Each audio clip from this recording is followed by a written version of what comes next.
Remarquons. Qui êtes-vous, Philippe Poutou? Bonsoir. Bonsoir à toutes et tous. Donc moi je suis ouvrier à l'usine Ford à Bordeaux.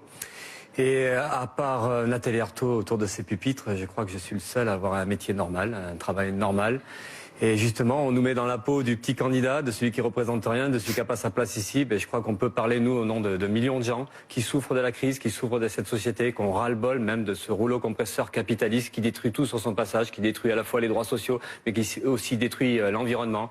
Donc exprimer cette colère-là d'en bas contre des ultra-riches, en plus des richesses indécentes. Hein, on le voit, on aura l'occasion d'en parler ce soir certainement. Contre ces politiciens aussi corrompus. Il y en a qui se reconnaîtront ici autour de la salle ou autour des pupitres. Ras-le-bol aussi de ces politiques réactionnaires, de ce racisme, de cette xénophobie, une ambiance qui essaie de retourner le mécontentement des gens contre les immigrés, contre ceux qui essaient de survivre dans des situations dramatiques.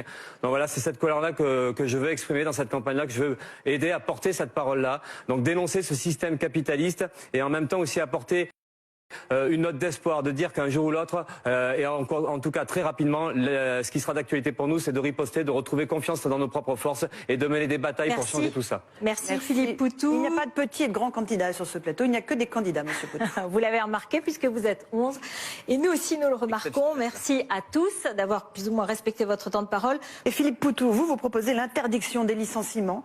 Comment faire appliquer une telle mesure dans les entreprises et comment est-ce que ça règle le problème des plus de 5 millions de chômeurs aujourd'hui dans notre pays? Mais déjà, il faut partir de la situation actuelle. C'est 6 millions de chômeurs, un peu plus, chômeurs et précaires. Une grosse souffrance, des niveaux de vie qui se sont dégradés fortement. Et de l'autre côté, des richesses énormes, des profits énormes, 75 milliards de bénéfices pour les grosses entreprises, pour celles du CAC 40, des actionnaires qui se gavent avec à peu près 55 milliards d'euros donc l'année dernière. Tout ça, c'est en hausse, en grosse hausse. Et puis des milliardaires toujours plus riches, toujours plus milliardaires. Donc on voit qu'il y a de l'argent. Et donc le problème qu'il y a, c'est qu'on pense qu'il y a une politique différente à mener, qui est possible. Mais ça veut dire partager les richesses. Ça veut dire prendre là où il y a l'argent. Mais ça veut dire aller reprendre ce que les patrons, ce que les capitalistes ont piqué depuis des années à l'ensemble des salariés. Donc c'est la redistribution des richesses qui est à l'ordre du jour. Et donc ça passe par l'interdiction des licenciements. Et évidemment, immédiatement, c'est des mesures urgentes. Ça passe par la réduction du temps de travail. Ça a été dit et ça sera dit par d'autres candidats. Et ça passe aussi par la retraite à 60 ans. Mais en tout cas, il faut partager le travail entre toutes et tous parce qu'il y a aussi d'un côté la question de maintenir l'emploi pour l'ensemble de la population. Mais il y a aussi combattre la souffrance au travail parce qu'il y a une intensification du travail. Il y a une véritable souffrance au travail, le burn-out, même des suicides la flexibilité, tout ça, il faut le combattre et c'est forcément en embauchant. Comment vous créez des emplois? Comment est-ce que vous les créez en fait, les emplois? Non mais là je suis en train de répondre tranquillement, donc après vous inquiétez pas, mais non mais là c'est des mesures. Nous on pense que c'est des mesures autoritaires, donc il faut interdire les licenciements, il faut réduire le temps de travail et c'est comme ça qu'on créera des emplois. Et on sait que les moyens de le financer, ça existe. Le problème c'est que nous on pense que c'est une question de choix politique, c'est pas du tout un problème technique. Ça s'impose. Alors évidemment, quand on voit aujourd'hui les politiciens qui sont là, ceux qui sont au gouvernement depuis très longtemps, qui nous justifient toujours des politiques ultralibérales, on sait que ça viendra pas d'eux. Ça ne peut venir que d'en bas par des batailles sociales. Et c'est pour ça qu'à Ford par exemple, on se bat pour défendre nos emplois. C'est pour ça qu'à Haribo, aujourd'hui, il y a des gens qui se battent pour l'emploi, ou Vélib, aujourd'hui, les salariés de faire manifestation. Voilà. Donc c'est des batailles sociales qu'il faut mener. Merci Philippe Poutou. Est-ce que votre projet d'ouverture des frontières est compatible avec la protection des emplois en France? Juste, je voulais répondre à un truc qui était un peu avant, là, sur les charges sociales. Parce que sur les travailleurs détachés. Non, sur les charges sociales, c'est le mot qui revient souvent, qu'il faut diminuer les charges sociales. Il y a Fillon, Macron ou Le Pen qui défendent ça. Sur la création d'emplois. Non, mais c'est pour dire que ça fait des décennies qu'on nous dit qu'il faut diminuer les charges sociales. Les charges sociales, en réalité, c'est quoi? C'est des cotisations sociales. On fait croire que c'est neutre, mais en réalité, c'est ce qui alimente les caisses de la sécurité sociale. Donc à chaque fois qu'on diminue des charges sociales, on attaque la sécurité sociale et on attaque donc le salaire socialisé, tout ce qui peut être commun et collectif. Donc il faut se rendre compte qu'aujourd'hui, c'est 32 milliards d'euros qui rentrent pas dans les caisses de la sécurité sociale du fait des exonérations. Donc c'est pour dire que ces politiques-là, c'est des politiques d'attaque contre tout ce qui peut être collectif et contre l'ensemble des populations. Voilà, donc c'est maintenant, je veux bien parler de l'Europe. Sur la question de l'Europe, nous on discute qu'aujourd'hui... je vais commencer par le protectionnisme. Pour nous, c'est une idée dangereuse, c'est même un piège, c'est de faire croire que finalement les populations elles seraient protégées derrière leurs frontières, qu'elles seraient à l'abri, et que les capitalistes nationaux protégeraient l'ensemble des salariés. C'est un danger parce qu'en fait, ça divise les peuples et ça fragilise. Et en fait, en réalité, on aura toujours de l'austérité et même peut-être encore plus d'austérité. Parce que le problème, en réalité, c'est ça, c'est les politiques d'austérité. On veut nous faire croire que l'Union européenne, c'est elle qui imposerait l'austérité aux patrons ou aux États de chacun des pays, ce qui est archi faut, en réalité, l'austérité, tout le monde la veut, sauf qu'elle a été organisée à l'échelle européenne. Et c'est vrai que les traités européens ont permis d'organiser l'austérité à l'échelle du continent. Donc nous, ce qu'on discute, ce qu'on essaie de proposer, c'est à la fois évidemment d'abroger tous les traités européens qui organisent cette austérité-là, mais de répondre sur l'idée qu'il faut une autre Europe, une véritable Europe collective, solidaire, contre les banques, contre les capitalistes, et ça passera par la lutte des peuples, par la résistance des peuples. On a vu les Grecs qui ont résisté contre l'austérité, les Espagnols un peu partout. Donc c'est cette bataille-là. Donc oui, c'est pour l'ouverture des frontières, c'est pour une Europe collective et solidaire. Et donc ça passera, juste je finis, parce que je vais peut-être prendre un peu de retard, mais sur l'expropriation des banques. Ça nous apparaît fondamental qu'il faut un monopole public bancaire à l'échelle européenne, parce qu'il faut enlever les moyens de nuire aux capitalistes. Il faut une banque publique qui permettrait justement de combattre la fraude fiscale, de combattre toute cette triche où ce sont des milliards qui sont planqués dans les paradis fiscaux. Philippe Poutou, vous voulez que l'arrêt immédiat de l'état d'urgence. Vous voulez aussi une police désarmée qui ne pourra donc pas arrêter les terroristes en cas d'attentat. Comment est-ce que vous comptez protéger les Français avec une police qui n'aura pas d'armes? D'abord, ça n'a strictement rien à voir. La police armée, le combat contre le terrorisme, ça n'a rien à voir. Nous, on pense qu'aujourd'hui, l'état d'urgence et la police surarmée, ça se sert du prétexte du terrorisme pour en fait intensifier la répression, museler les contestations. On l'a vu à travers les mouvements contre la loi travail, on l'a vu contre la COP21, les militants écologistes qui se sont fait arrêter injustement. Donc on voit qu'aujourd'hui, il y a une répression qui se généralise et on nous explique qu'aujourd'hui, plus la police sera armée, plus il y aura de répression, plus il y aura dans les quartiers populaires une police qui fera du sécuritaire et qui fera chier les jeunes, y compris aujourd'hui. On parle de terrorisme là. Non, mais moi je parle parce que vous parlez du désarmement de la police, donc je vous explique pourquoi on est pour le désarmement de la police. Il y a certains attentats qui sont stoppés par des policiers en armes, vous le savez. Juste finir tranquillement, ça serait pas mal. Le désarmement de la police, nous, c'est une réponse urgente, parce qu'aujourd'hui, on le voit, l'armement de la police, ça sert à réprimer, ça sert à attaquer tout sauf des terroristes. Et aujourd'hui, c'est des jeunes qui meurent. C'est une dizaine par an à peu près. Et récemment, il y a eu le drame d'Adama Traoré, et encore récemment, c'est le Chinois Liu Xiaoyu qui s'est fait tuer. Donc ça, c'est inadmissible. Donc nous, on est évidemment pour le désarmement de la police et on est même pour la dissolution de corps spécifiques de la police qui jouent aux sécuritaires dans les quartiers populaires. Maintenant, la lutte contre le terrorisme, nous, on pense que ce qui serait efficace, c'est d'arrêter les interventions militaires qui aggravent la situation des peuples, qui aggravent la misère et qui fait qu'aujourd'hui, ça renforce les migrations. Donc on pense que l'État français, mais comme l'Union européenne, ont une responsabilité énorme dans l'aggravation de la situation des peuples au Moyen-Orient, en Turquie, en Irak, dans tous ces pays-là. Donc c'est l'accumulation d'interventions militaires crapuleuses qui sont responsables de la situation. Et aussi, ce qu'on a envie de dire, c'est qu'il faut arrêter des ventes d'armes à des pays comme le Qatar, à l'Arabie Saoudite, dont on sait qu'ils sont les financeurs du terrorisme international. Donc ça, c'est inadmissible de parler de démocratie, de se vanter d'être une démocratie, et en même temps d'avoir des complicités et des liens commerciaux avec des dictatures et donc des gens qui soutiennent les terroristes. Donc ça, pour nous, c'est fondamental, et on pense que si on fait pas ça, on ne crée pas les conditions favorables pour combattre le terrorisme, parce qu'en fait,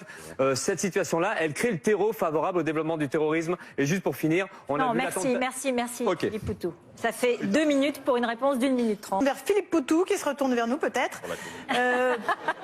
Vous êtes avec nous. Vous êtes avec nous. Un président exemplaire, c'est quoi pour vous? Je ne vais pas reprendre directement la question, parce que je pense que c'est la séquence émotion du débat. Parce que c'est vrai que mais question de moralité politique, en politique, on est servi quand même depuis quelque temps. On connaissait des vieilles histoires depuis très longtemps de triche, de vol, de mensonges. Là, on a eu Dassault récemment qui a été condamné à de la prison. Dassault, c'est quand même aussi un politique, c'est un milliardaire patron du Figaro. Et il y a beaucoup de noms qui sont donnés, mais c'est vos propositions. C'est pas parce que j'ai pas de cravate qu'il faut me couper. Oh non, voilà. Bon. Pas du tout. Donc la question, c'est déjà parler de ça, de la situation. Donc Dassault, je disais, donc je reprends. Il fait pas de prison parce que le monsieur est un peu trop vieux. Clause humanitaire, tant mieux.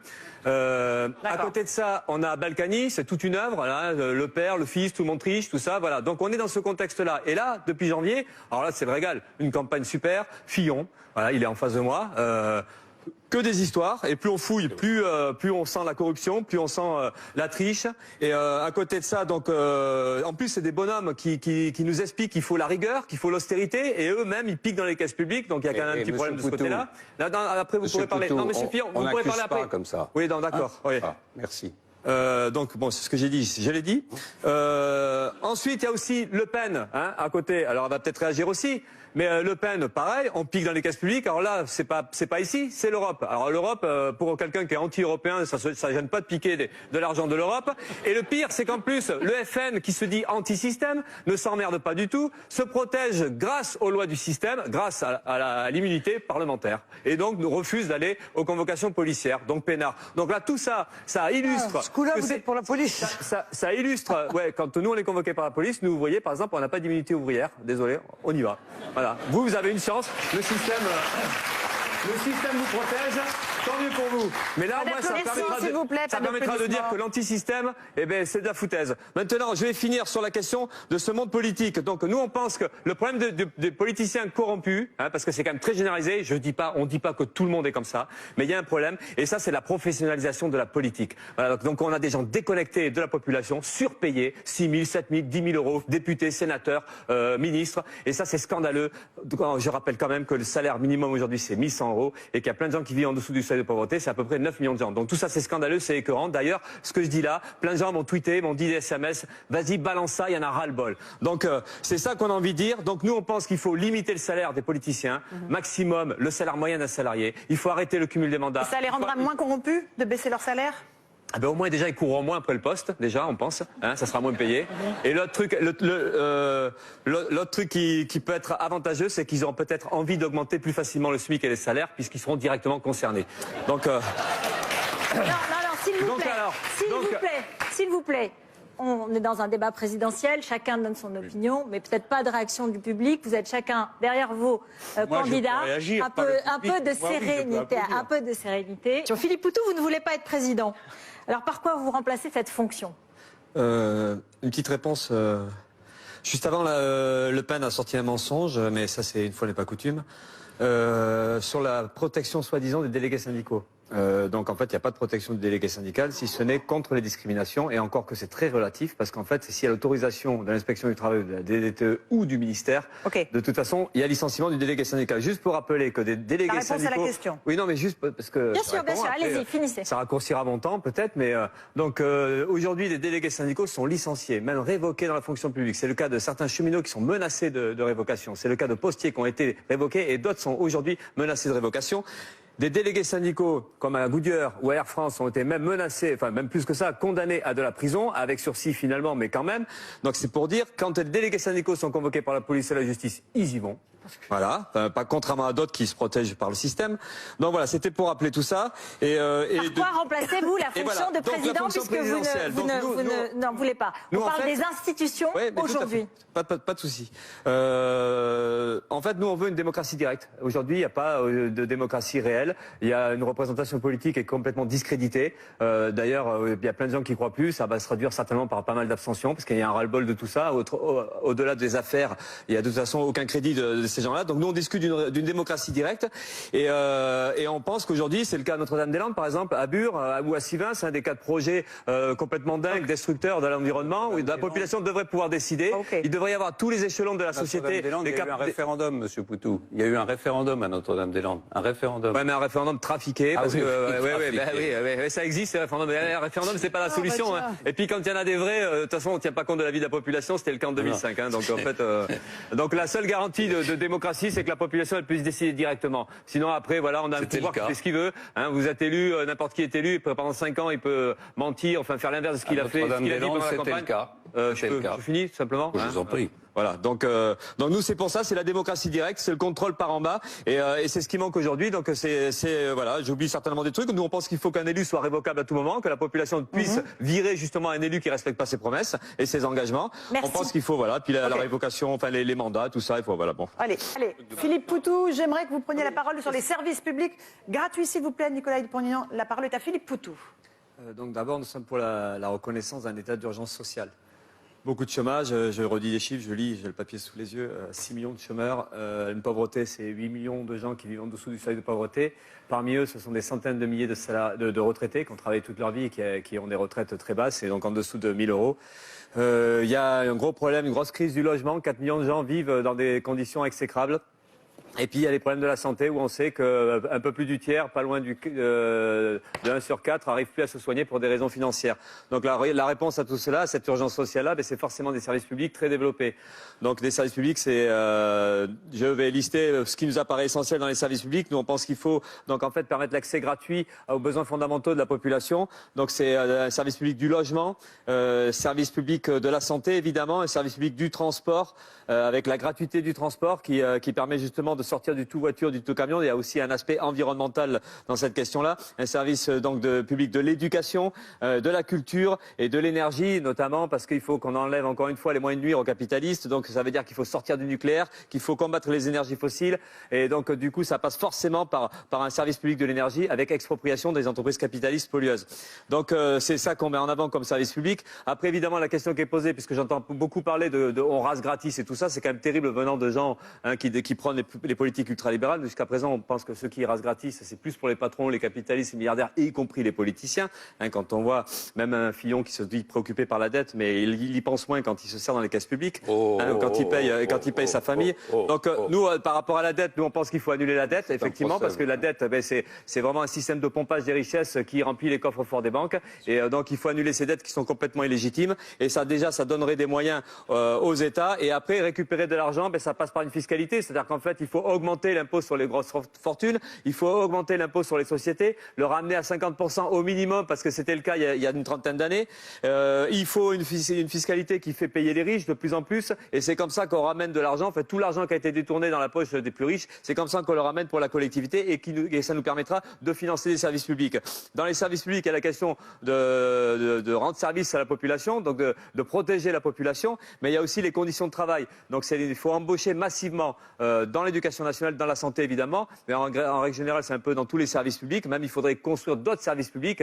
On parle du 4e âge, il y en a je crois qui l'ont abordé, la petite enfance, tout ça c'est important. Il faut embaucher et il faut embaucher dans la santé, ça a été abordé. C'est vrai qu'il y a une souffrance au travail qui est terrible. Et là je vais faire une petite remarque à Macron parce que en fait. Vous avez parlé à un moment donné que la pénibilité, c'était pas bien d'en parler pour le travail, qu'en fait le travail c'était... Non, bon. Allez-y. Et c'était émancipateur. Et en fait, ça se voit que vous connaissez pas grand-chose au travail et qu'à force d'être banquier, énarque et puis ministre, finalement, on comprend pas ce qui se passe réellement. Donc il y a une véritable souffrance au travail et il y a une véritable pénibilité. Donc en fait, il faut embaucher pour soulager et combattre toutes les logiques de marchandisation, toutes les logiques de flexibilisation et donc de pression et de harcèlement sur l'ensemble des salariés. Ça craque aujourd'hui dans la santé, mais ça craque un peu partout, ça craque à la Poste. Voilà, donc tout ça c'est dramatique. Donc c'est forcément des embauches et des moyens pour absolument répondre donc à cette situation d'urgence sociale. Philippe Poutou. Nous d'abord on s'adresse pas aux Français comme ça, enfin, c'est pas notre problème, on s'adresse à l'ensemble de la population en fait, parce que dans français ça veut dire quoi? Qu'on compte pas les étrangers, qu'on compte pas les résidents qui viennent d'ailleurs, donc voilà, nous on s'adresse à l'ensemble de la population et plus particulièrement aux exploités, à ceux qui payent très cher la crise, à ceux qui sont en colère contre ce système-là, donc c'est tout cela qu'on veut rassembler. Et puis le mot français il est d'autant moins juste que justement j'ai envie de parler de la Guyane, de la lutte qu'il peut y avoir en Guyane aujourd'hui, donc contre la pauvreté. Non mais justement je vais dire 2 mots là-dessus, contre la pauvreté pour des services publics, pour en fait que la population puisse vivre normalement. Et une lutte aussi contre l'accaparement des richesses, parce que la Guyane c'est un pays riche, les richesses sont accaparées par l'État français, et il se trouve que la Guyane, ce sont les restes de l'empire colonial français. Et nous, on soutient cette lutte sociale, on soutient la couleur de la population guyanaise, mais en même temps, on pose le problème aussi du droit des peuples à l'autodétermination contre le colonialisme français, contre les restes du colonialisme français. Donc c'est pour ça que là aussi, on aurait des tas de choses à dire sur cette question de nationaliste et chauvine. Et donc, justement, l'exemple de la lutte du peuple guyanais ou de la population guyanaise, c'est pour nous un exemple. C'est un exemple qu'on peut résister aux politiques d'austérité, qu'on peut résister à l'exploitation et à l'accaparement des richesses par les capitalistes. Et cette lutte-là, elle montre aussi que donc on peut se faire entendre par la grève générale, par les occupations, par les blocages. Tout ça pour nous c'est important parce que nous ce qu'on pense c'est que justement ça devrait s'étendre cette colère-là. Et ce qui nous manque aujourd'hui, c'est la confiance qu'on peut avoir en nous-mêmes, nous notre camp social. C'est justement se sentir capable de se faire respecter, de se défendre. Et donc on veut que ce mouvement-là s'étende. Et on pense qu'ici aussi en France, c'est important, vous levez la main, mais enfin j'ai encore un peu de temps par rapport aux autres. Non, mais c'est important qu'il y ait des mobilisations sociales. Les conclusions sont prévues pour 1 minute. Oui, mais bon, après, comment on fait les différentiels parce que là, il y a un truc il y a un problème, il y en a qui vont partir avant les autres et nous on va finir, je sais pas quoi, il y a un truc qui va se passer là parce qu'il y a un écart quand même. Donc il y a des batailles sociales à mener et on pense qu'aujourd'hui le partage des richesses, justement tout ce qu'on a plus ou moins discuté ce soir, ça s'imposera par des luttes sociales. Donc en fait voter NPA, c'est un vote utile de ce point de vue-là, c'est exprimer ça, cette perspective-là, cette perspective de revanche, cette perspective de combat social, de faire payer les riches. Et on sait qu'aujourd'hui l'enjeu va être là, ça sera de préparer tout ça. Et donc c'est pour ça que ça va être intéressant de voter pour nous et qu'un score relativement important pour nous, ça pourra redonner confiance au camp des exploités.